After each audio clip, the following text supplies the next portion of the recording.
If you walk through wartime records, ration books and civilian diaries from World War II, one plant appears again and again in moments of desperation. It wasn't glamorous, it wasn't celebrated, it didn't require fertilizers, tractors or seed imports. Yet entire villages survived winters and supply collapses because of it. What's striking is not just how effective this plant was, but how completely it vanished from mainstream agriculture once the war ended. Today, most people wouldn't recognize it in the ground, even though it can still outproduce modern crops on poor soil with almost no effort. That raises an uncomfortable question. If this plant kept civilians alive when supply chains collapsed, why did we stop growing it?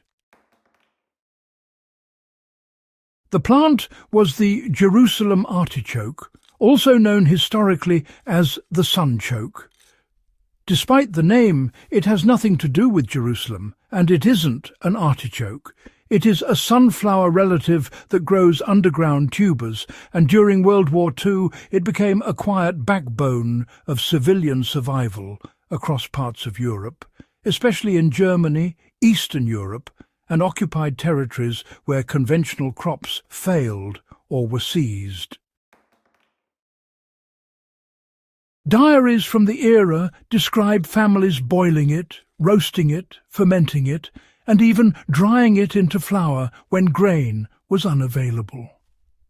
Unlike potatoes, which require careful planting and are vulnerable to disease and frost, Jerusalem artichokes thrived in neglected ground, bomb-scarred soil and abandoned fields.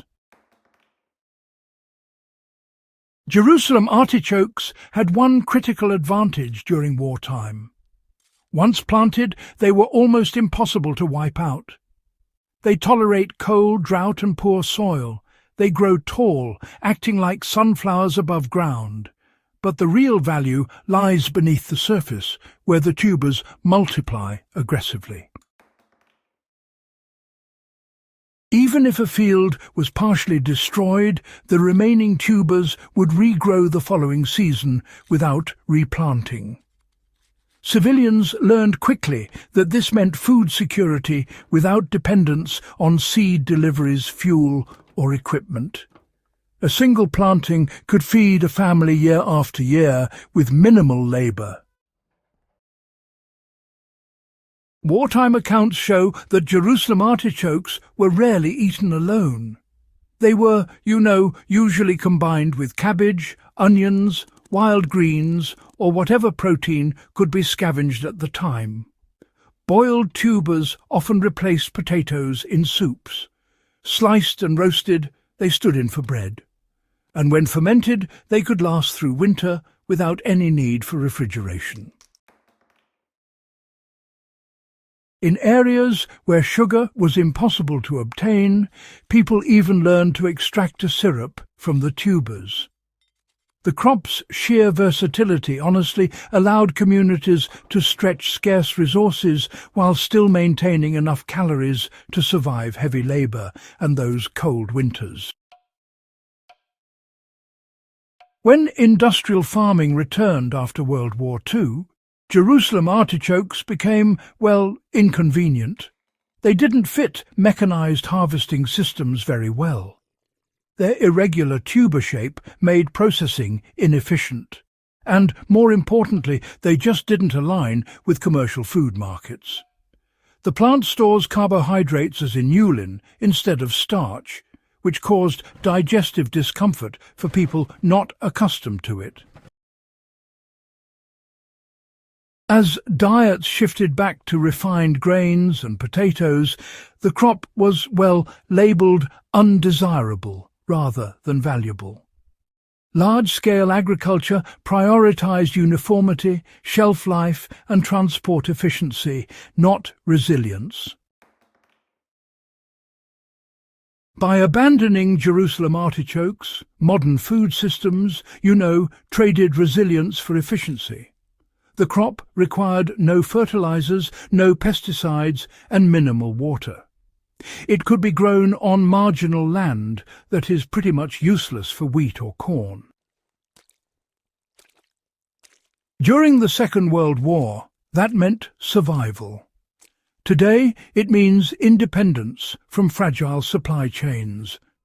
When food systems depend on long-distance transport and just-in-time delivery, crops like this act as insurance.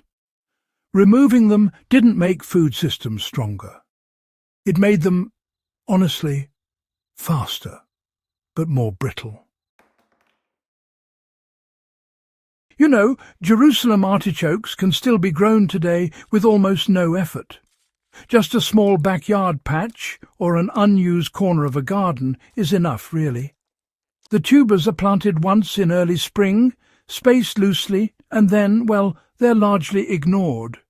By autumn, the stalks can reach as high as 10 feet, and underground, dozens of tubers will have formed. Harvesting can be done gradually through winter, since honestly the tubers store best right in the ground. For urban growers, raised beds or even large containers work surprisingly well. The key lesson from World War II isn't nostalgia, but redundancy.